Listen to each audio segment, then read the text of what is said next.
Wakanda forever Marvel franchise की बहुत important फिल्मों से एक है, जिसके रीजन काफी सारे हैं। फिर चाहे वो चैडविक बोसमैन की डेथ न्यूज हो या फिर न्यू सुपर विलन या नए एंटी सुपर हीरो की एंट्री, ये फिल्म अपनी कहानी से ज्यादा लोगों की भावनाओं से जुड़ी हुई है। इसीलिए अब जल्दी से समय को और ना गवाते हुए चलिए जल्दी से स्टार्ट करते हैं आज की फिल्म की कहानी को। कहानी की शुरुआत में हमें टीचरा, जो वकांडा का राजा है, उसको दिखाया जाता है। टीचला यानी कि ब्लैक पैंथर एक लाइलाज बीमारी से जूझ रहा है, जिसका इलाज वकांडा जैसे एडवांस्ड नेशन के पास भी मौजूद नहीं है। इसलिए ब्लैक पैंथर की छोटी बहन शूरी उस इलाज को ढूंढने की बहुत कोशिश कर रही है। वो उस जड़ी बूटी को बनाने की कोशिश कर रही होती है जिसे किलमॉन्गर ने डिस्ट्रॉय कर दिया था। इसी जड़ी बूटी के सिरम को पीकर कोई भी नॉर्मल इंसान ब्लैक पैंथर की पावर्स को पा सकता था, लेकिन काफी सारे टेस्ट और प्रोटोटाइप्स के बाद भी शूरी उस जड़ी बूटी को बनाने में कामयाब नहीं हो पाती है।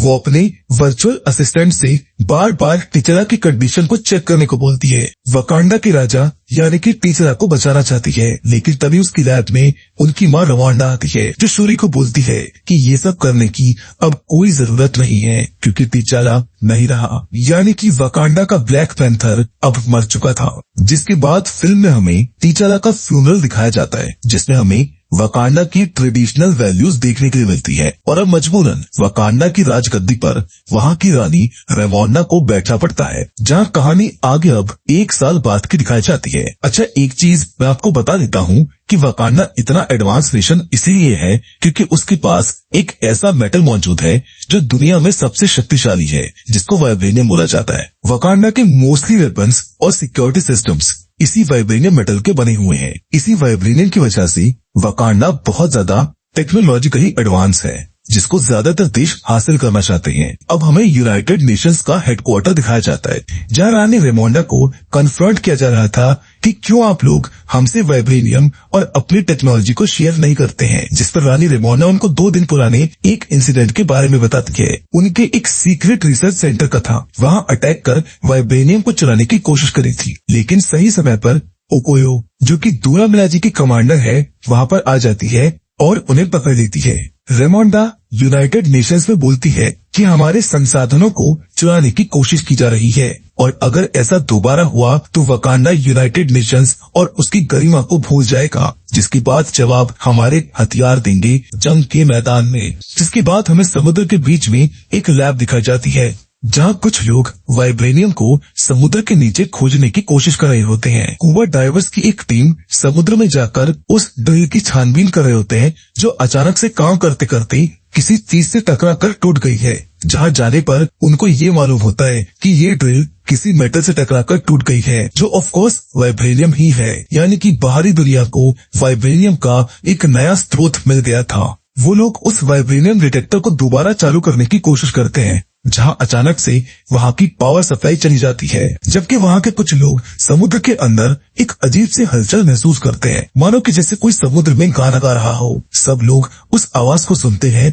और मदहोश होकर उसी की तरफ बढ़ने लगते हैं। वो आवाज उनको हिप्नोटाइज कर रही होती है, जिसको सुनते ही सब लोग डेक से नीचे समुद्र में कूद जाते हैं। दरअसल इस लैब पर अटैक हुआ है और जिन्होंने अटैक किया है वो सी पीपल हैं, यानी कि समुद्र के अंदर रहने वाले लोग। वो इतने ज्यादा पावरफुल थे कि गोलियों का भी उन पर कोई असर नहीं होता। वो उस पूरी लैब को डिस्ट्रॉय कर देते हैं, यानी कि वाइब्रेनियम की खोज इसी समुद्र में दोबारा दफन हो जाती है। जिसके बाद हम रेमोंडा को देखते हैं, जो वकांडा में वापस लौट आई है। वो शूरी से उसी जड़ी बूटी के ऊपर बात करती है। वो बोलती है कि हमको वो जड़ी बूटी जल्द ही बनानी पड़ेगी ताकि वकांडा को उसका राजा ब्लैक पैंथर वापस मिल जाए। लेकिन शूरी उस बूटी से ज्यादा अपनी टेक्नोलॉजी पर भरोसा करती थी। वो चाहती थी कि वकांडा उस जड़ी बूटी पर निर्भर ना होके टेक्नोलॉजिकली एडवांस बन जाए। पर रेमोंडा की सोच थोड़ी ट्रेडिशनल थी, क्योंकि उसके हिसाब से ब्लैक पैंथर सिर्फ एक राजा नहीं था, बल्कि वकांडा के सारे कबीलों की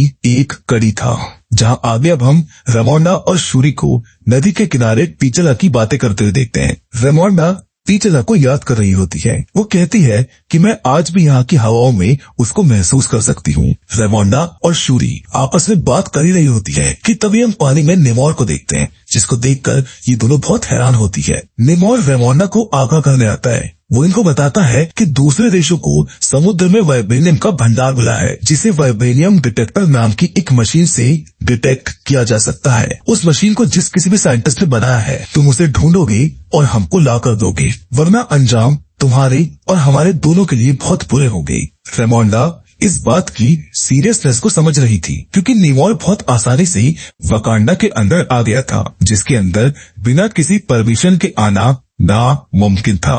और सबसे बड़ा चिंता का सबब ये था कि निमोर के पास भी वाइब्रेनियम था। इसलिए रेमोंडा वकांडा के सारे कबीले वालों को बुलाती है। उस सभा में वो सब इस अनजान खतरे नेमोर के बारे में ही बात करते हैं, जबकि शूरी उस वाइब्रेनियम डिटेक्टर को देखकर बहुत इम्प्रेस होती है। वो कहती है कि इसको बनाने वाला बहुत जीनियस है और अब उसका पकड़ा जाना इनके लिए बहुत जरूरी हो गया था। इसीलिए शूरी और ओकोयो उसको पकड़ने के लिए रवाना हो जाते हैं और ये लोग एजेंट रॉस के पास पहुंच जाते हैं, जो उनको बताता है कि उस मशीन को बनाने वाली एक छोटी बच्ची है। वो अमेरिका के एक कॉलेज में पढ़ती है। शूरी बोलती है कि हम इस बच्ची को निमोर को नहीं सौंप सकते, जिसके बाद शूरी उस लड़की को लेने उसके हॉस्टल चली जाती है। उस लड़की का नाम रीरी विलियम्स होता है, जो महज 19 साल की थी। शूरी बोलती है कि जो तुमने किया उसकी वजह से तुम यहाँ पर सेफ नहीं हो, जिसके बाद रीरी शूरी और ओकोयो को अपनी एक सीक्रेट लैब में ले जाती है। उसे वहाँ से अपना लैपटॉप लेना होता है, जिसमें उस वाइब्रेनियम डिटेक्टर का पूरा डेटा मौजूद था। वहीं उस लैब में शूरी रीरी के एक प्रोजेक्ट के प्रोटोटाइप को देखती है, जिसको इनिशियली देखकर ऐसा लगता है कि वो प्रोजेक्ट स्टार्क टेक्नोलॉजी पर बेस्ड है। जिसके बाद कि रीरी की लैब को FBI एजेंट्स घेर लेते हैं। इसलिए शूरी और रेमोंडा एक प्लान बनाते हैं। ये तीनों अलग अलग भागकर FBI एजेंट्स को डिस्ट्रैक्ट करते हैं। रेमोंडा एक कार में जाती है, शूरी एक बाइक पर, जबकि रीरी जाती है अपने उसी प्रोटोटाइप मॉडल में जिसे उसने सालों की मेहनत से बनाया था। उसके पास एक आयरन सूट था जिसमें स्टार्क का आर्क रिएक्टर भी था। रीरी, शूरी और ओकोये FBI से तो आसानी से पीछा छुड़ा लेते हैं, लेकिन तभी इन्हें ढूंढते हुए वहाँ अटलांटियंस आ जाते हैं। ये लोग रीरी को मारने आए थे। इन अटलांटियंस में इनका जनरल और निमोरा होती है, जो कि निमोर की बहन है। ओकोये अकेली इसे लड़ने की कोशिश करती है, लेकिन अटलांटियंस बहुत पावरफुल हैं। वो उसको मारने ही वाले होते हैं, लेकिन तभी शूरी इन अटलांटियंस से निमोर से मिलने की मांग करती है। इसलिए ये लोग शूरी को अपने साथ निमोर से मिलाने के लिए ले जाते हैं, जबकि उधर FBI एजेंट रॉस को उसी जगह पर शूरी के किमोरो बीड्स मिलते हैं, जिन्हें वो अपने पास रख लेता है। उधर वकांडा में ओकोयो की इस लापरवाही की वजह से उसे वकांडा के जनरल के पद से हटा दिया जाता है। रेमोंडा शूरी के लिए बहुत ज्यादा दुखी होती है। उसको समझ नहीं आता कि वो अपनी बेटी को कैसे बचाए। वो शूरी के वर्चुअल असिस्टेंट ग्रेयो से शूरी की किमोरो बीड्स को ढूंढने को कहती है, जो कि रॉस के पास होते हैं। इसीलिए रेमोंडा और रॉस की बातें होती हैं, जहाँ रेमोंडा उसको नेमोर के बारे में आगाह करती है।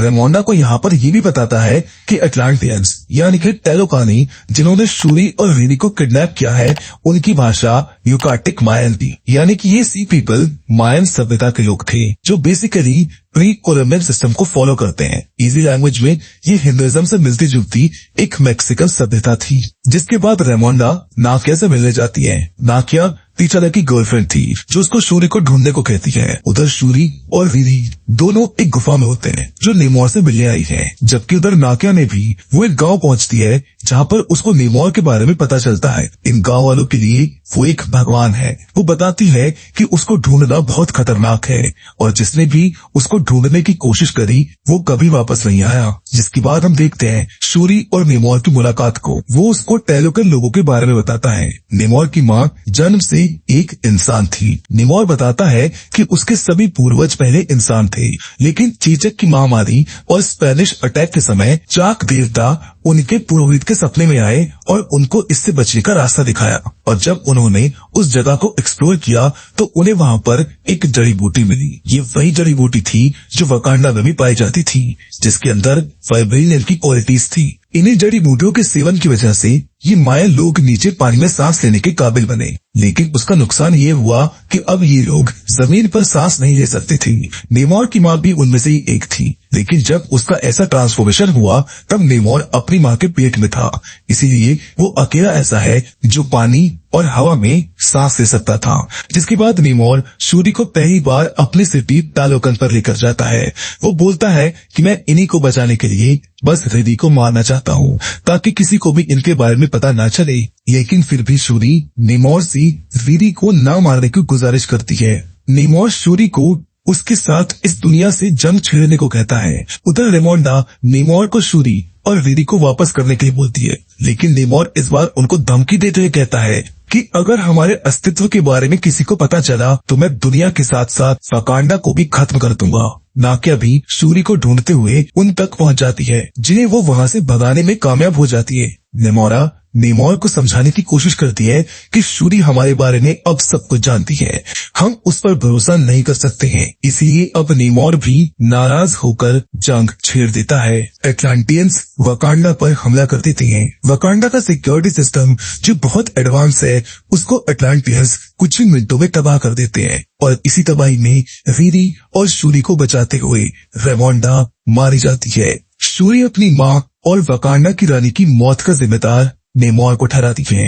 नेमोर बोलता है कि 1 हफ्ते बाद मैं फिर से लौटूंगा और अगर इस बार तुमने मेरी मदद नहीं की तो मैं वकांडा को दुनिया के नक्शे पर से मिटा दूंगा। वकांडा की एकमात्र उम्मीद ब्लैक पैंथर था, जो अब इस दुनिया में नहीं है। पता नहीं अब कौन वकांडा को ब्लैक पैंथर के बिना नेमोर से बचा पाएगा। शूरी एम्बाकू से वकांडा के लोगों को पनाह देने को बोलती है, जिसके बाद एक बार फिर से शूरी और वीरी मिलकर उस जीवन बूटी को बनाने की कोशिश करते हैं। शूरी तालुकन से लाए उस ब्रेसलेट के फाइबर और अपनी जीवन बूटी के फाइबर को मैच करने की कोशिश करती है, जिसके बाद फाइनली वो उस जीवन बूटी को दोबारा बनाने में कामयाब हो जाती है। शूरी और वीरी नेमोर को कमजोर करने के लिए एक प्लान बनाती है। उनके अकॉर्डिंग अगर नेमोर को हीटर्स के जरिए गर्मी दी जाए तो डिफ्यूजन प्रोसेस होने की वजह से वो ज्यादा देर तक हवा में यानी धरती पर सांस नहीं ले पाएगा और वो कमजोर हो जाएगा। इसीलिए अब ये अपने स्पेशल फाइटर जेट को हीटिंग चेम्बर में कन्वर्ट कर देती है। वकांडा एकजुट होकर नेमोर से लड़ने के लिए तैयार था। उधर शूरी भी उस जीवन बूटी को लेने के लिए तैयार थी। वो जानती थी कि ब्लैक पैंथर ही अब उनकी आखिरी उम्मीद है। वकांडा के लोगों का एक रिचुअल होता है कि जो भी उस जीवन बूटी को लेता है उसे उसकी फितरत के हिसाब से उसका पूर्वज मिलता है। शूरी के साथ भी ऐसा ही होता है। वो सोचती है कि शायद उसको टीचरा से आखिरी बार बात करने का मौका मिलेगा, लेकिन टीचरा की जगह उसको किलमॉन्गर दिखाई देता है, जो कि हो सकता है कि इन दोनों की फितरत एक जैसी हो। जिसकी बात अब फाइनली ब्लैक पैंथर शूरी के रूप में वापस आ जाता है। पूरा वकांडा ब्लैक पैंथर को देखकर बहुत खुश होता है। एम्बाकू शूरी को अगला ब्लैक पैंथर घोषित कर देता है और इस बार बारी वकांडा के पलटवार करने की थी, जिसके बाद आखिरी वार करने के लिए वकांडा की सेना निकल जाती है। यहीं पर हम रीरी विलियम्स के आयरन हार्ट सूट को भी पहली बार देखते हैं, जो नेमोर को उसी हीटिंग चेम्बर वाले प्लेन में लड़ने का काम करती है। शूरी और वीरी का प्लान कामयाब हो जाता है और नेमोर कमजोर पड़ने लगता है। उधर पूरा वकांडा एटलांटियंस से लड़ रहा होता है। नेमोर और ब्लैक पैंथर के बीच फाइट अब काफी इंटेंस हो जाती है, जहां नेमोर लड़ाई में शूरी यानी कि ब्लैक पैंथर के पेट में अपना भाला घुसा देता है। उसको लगता है कि ब्लैक पैंथर यानी कि शूरी मारी गई, लेकिन शूरी अपने शिप को ब्लास्ट करके उस ब्लास्ट से नेमोर को और भी ज्यादा घायल कर देती है। शूरी नेमोर को मारने की कोशिश करती है, लेकिन वो नेमोर को नहीं मार पाती।